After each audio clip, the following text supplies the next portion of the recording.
It's a very boots on the ground experience.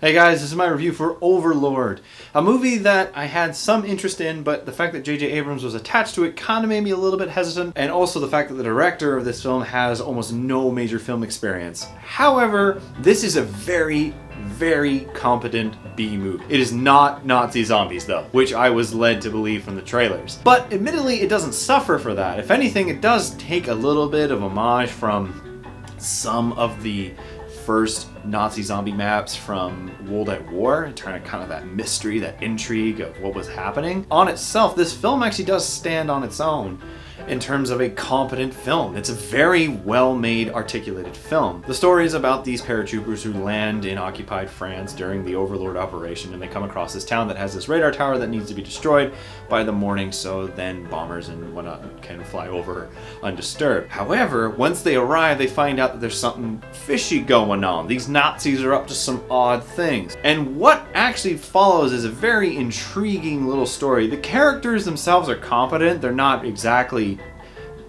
diverse. They're kind of your stereotype characters from different war movies. The means and how it is shot, the action, and the effects are actually pretty freaking good for a film that probably didn't have the biggest of a budget. Oddly enough too, this is actually the first ever R-rated bad robot movie, so that has a precedence to stand on. In terms of how the film plays out, it's pretty predictable. There's a lot of parts that I kind of follow into the you know what's going to happen sort of cliche. Also, kind of a little bit of a letdown is the serum.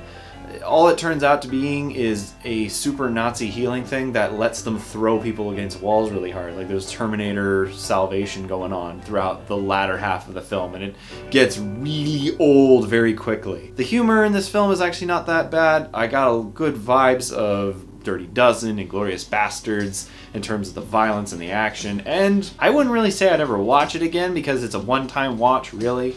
And in terms of setting up anything, it doesn't. It's not a film that is setting up a universe or anything. This is just a one-time off, and so that's not too bad. And I enjoyed it, and I was very impressed with how this movie's put together. But I'm definitely not on the idea of wanting to watch this again. I think that one time is enough. I admit I regret not seeing this in IMAX, because admittedly some scenes would have probably been really cool. But otherwise, Overlord's okay. That's the best I can say. It's a very well-made film, but it's a very well-made okay movie. The story and the characters aren't really that intriguing, and even the mystery of the film is not that woo once you really get down to it. Otherwise, it's still a good movie. You should watch it. I just feel I'm not going to watch it again. I'm going to give Overlord a 4 out of 7. So good on these guys for making something that was pretty competent and enjoyable. Anyways, that's all from me, guys. I hope you liked this review. If you did, leave a like, and if you're interested in more, maybe subscribe. Otherwise, that's all from me. See you guys next time.